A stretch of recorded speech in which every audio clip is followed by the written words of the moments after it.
that tree. Now, the woman with the issue of blood, she pressed. Job endured. Shadrach, Meshach, and Abednego, they waited. And even when they got in the fiery furnace, I'm sure they just weren't standing in there whistling and twiddling their thumbs and playing with their fingernails. They probably got together on one accord and said, yeah, God gonna get me out of this. And even if he don't, that don't mean you can't do it. God is gonna get me out of this one. But still, my question to you as I go to my seat, I told y'all I wasn't gonna be up here long, is how bad do you want it? How bad do you want it? Let me tell you about me. I'm 33 years old.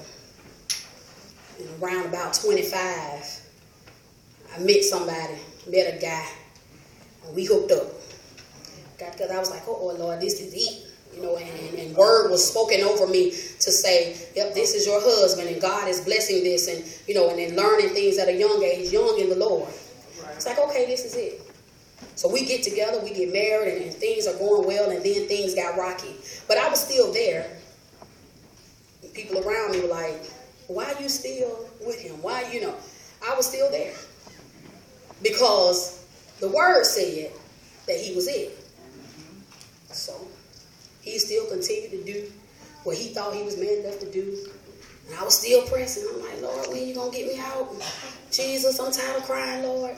Got pregnant with my first little girl, and I laid on the floor in the house we were staying in, and I said, Lord, take me and my baby.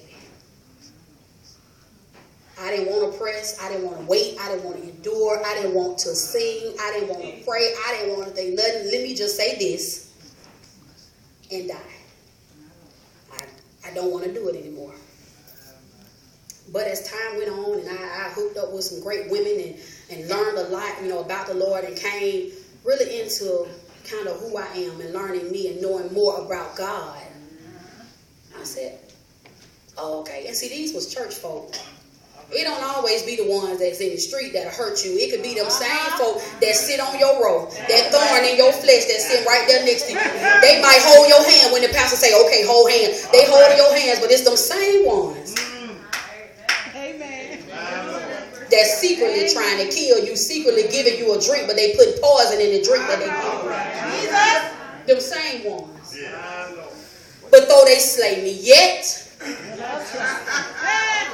will I trust God.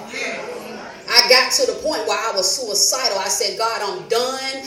I'm done. I'm just going to go ahead and take my own life. I'm going to make my own obituary so my family won't have to do anything. And I'm done. I'm out, God. I want out of this life. I don't want to live this life anymore. But I thank God for the cross. I thank God for his endurance going to the cross. Because had he not gone to the cross for what I was going to go through way down the line after he had been resurrected, then I wouldn't have been able to make it where I am today. But I stand here 33 years old.